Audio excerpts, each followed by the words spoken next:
do you think they've already stopped taking this season seriously and already started working on the next one? And how does it impact the scenario?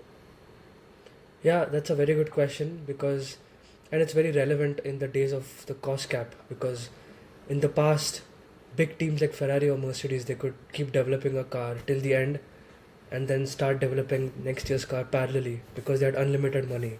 But now that they have a fixed cost to spend, they have to essentially stop focusing on this year's car and move their focus to the next year's car.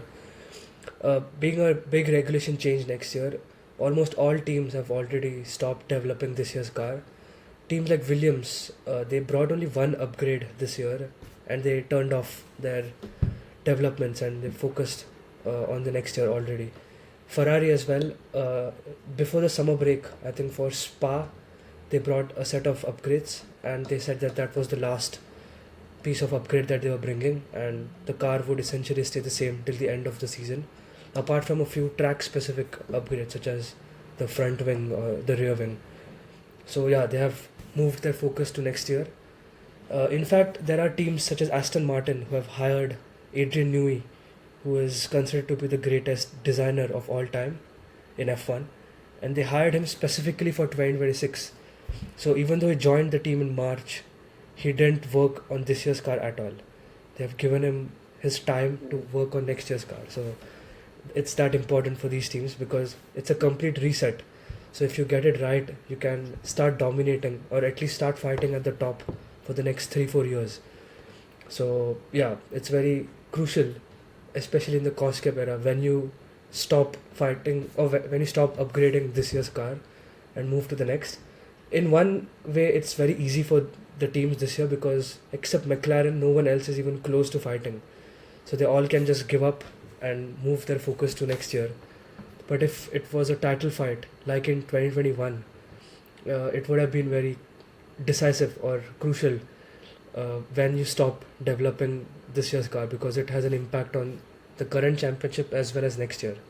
So that would have been a bit tricky, but the teams in that sense are pretty lucky that they are so far off McLaren. Yeah, but what I was thinking was, in a way, isn't this kind of uh, a bit of a tough pill to swallow for the sponsors or the broadcasters that the teams have just given up on the season, and so potentially whatever is the pattern right now will continue till the end of the season, and there's no element of comebacks or anything that can change the trajectory of a team season. Will make it less entertaining for the broadcaster to sell. And do you think F1 should regulate this, or is it just too normalized at this point for them to consider? F1 does have a rule, especially for 2026. They allowed teams to start working on it only after 1st Jan 2025. So teams couldn't start working in 2024. So you can't just stop working on the current generation of cars. And when it comes to the competition, I think every single position in the Constructors' Championship is worth tens of millions. So each team is still fighting to finish ahead of the other teams. And as I said, they still bring track specific upgrades such as front wings or rear wings. So it's not like they are racing the same car everywhere.